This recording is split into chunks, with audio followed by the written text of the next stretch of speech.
What's good, YouTubers and YouTubettes? This is JBsports, back again with another one. A chaotic week in the sport of boxing. We had two of the top fighters in boxing today going back and forth on Twitter. Instead of throwing hands in the ring, they were throwing their Twitter fingers on the internet. And that's a sad state of affairs for the sport of boxing. With all that being said, we have a very good matchup going down in Abu Dhabi, promoted by Matchroom Boxing. Who's the face of Matchroom Boxing is Eddie Hearn, the P. Diddy of boxing promoters, always, and I mean always, in the video. He's promoting a good fight. It's probably the best fight outside of the Joshua Usyk fight that Matchroom Boxing have promoted for 2022. That's a very intriguing matchup. Now, this fight has absolutely no buzz here in the U.S. And one of the reasons why is because this whole Errol Spence Jr. Terence Crawford saga. And then you get to sprinkle in a little bit of Tank Davis and Ryan Garcia. You know, that fight's not been finalized. The networks are still trying to come to agreement for that fight to be finalized. You know, you sprinkle that in too, man, and you can see why a fight that's one of the best fights of 2022 has failed to capture the U.S. boxing public imagination. With all that being said, this fight's going to be about pace. P-A-C-E. It's going to be about pace. If the fight is fought at a very fast pace, a breakneck pace, is going to favor Gilberto Ramirez. He's a guy that's going to be putting the pressure. He's going to be a guy that's going to be very offensive minded. It's going to be up to Dmitry Bivol to slow him down, to make him fight his style of fight. His style of fight is a very methodical style of fight, a very methodical pace. It's going to be very interesting which fighter will be able to implement that game plan on the other opponent, and that'll go a long ways in determining who will win this light heavyweight title. Now, Bivol will be risking his WBA title. He's held that title for a minute now. I don't know if it's been how many years, but he's held that title for a minute. So he's shown to be the goods. He's the guy that defeated Canelo Alvarez, as Canelo Alvarez at that time was the consensus #1 pound-for-pound fighter in boxing. And he beat him in a convincing way. He was able to control him with the jab. He was able to tame him with the right hand. He'll be looking to do the same thing to Gilberto Ramirez. Now, Canelo Alvarez was a guy that played into Bivol's hand. He's a guy that's not really want to fight at a high pace either. He's a selective puncher. He's a guy that wants to fight at a methodical pace similar to Bivol. So Bivol was able to implement his physical advantage, being a guy with a better jab, being a guy with better footwork, being a guy that probably had just as much power as Canelo Alvarez, especially at 175. He was able to beat him decisively earlier this year. So we will see what happens, and we will see what transpires. Gilberto Ramirez must take away the jab. If he's able to take away the jab and land his combinations and back up Bivol and go to the body, and when Bivol tries to move, cut the ring off, and successfully cut the ring off, get him up against the ropes, go to the body, use the fact that you are the naturally bigger guy. Because Ramirez, he fights at 175. I believe before that he fought at 168, man, but that guy is a cruiserweight. He's able to manipulate his body down to 175, and he's able to fight at a high level. The guy's undefeated. His best win was against Jesse Hart. And that was a good win when he was promoted by Top Rank Boxing.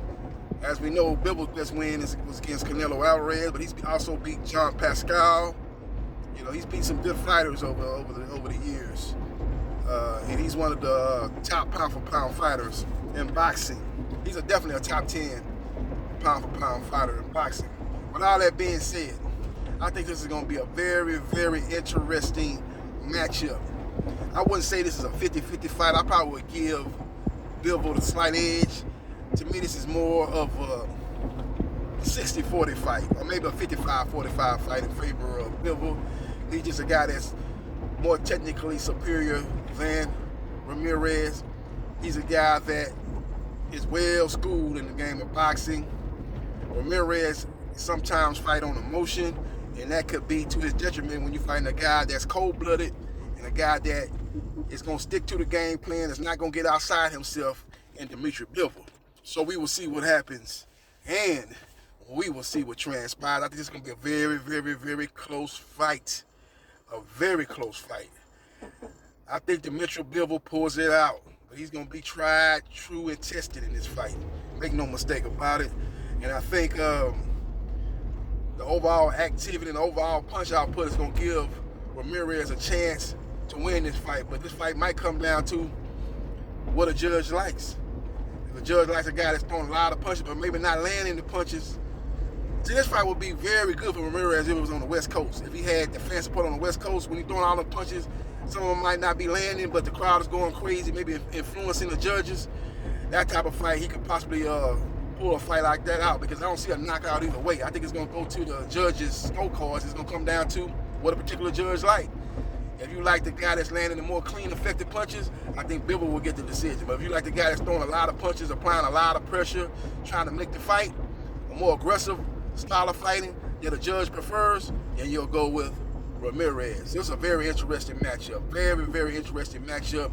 And the winner of this fight will be in prime position to fight for undisputed in the first quarter of 2023, when the winner of this could take on the winner of Arthur Beterbiev, Anthony Yarde.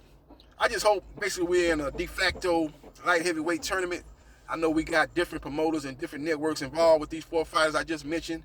You know, you have Gilberto Ramirez and Dmitry Bivol have different promoters, even though they fight on the same network, as Bivol is promoted by Matchroom Boxing's Eddie Hearn, and Ramirez is promoted by Golden Boy Oscar De La Hoya. And then the fight that's coming up in January, you got Arthur Beterbiev that's promoted by Top Rank and Bob Arum. And he's taking on Anthony Yarde, who's promoted by Frank Warren and Queensberry Promotions. And both of those guys fight on ESPN. So you got 2 DAZN affiliated fighters fighting tomorrow. And then in January, I believe January 28th is going to be quite a day of boxing. Because during the day, especially here in the U.S., during the day, you're going to be able to watch Beterbiev versus Yarde over there in the UK.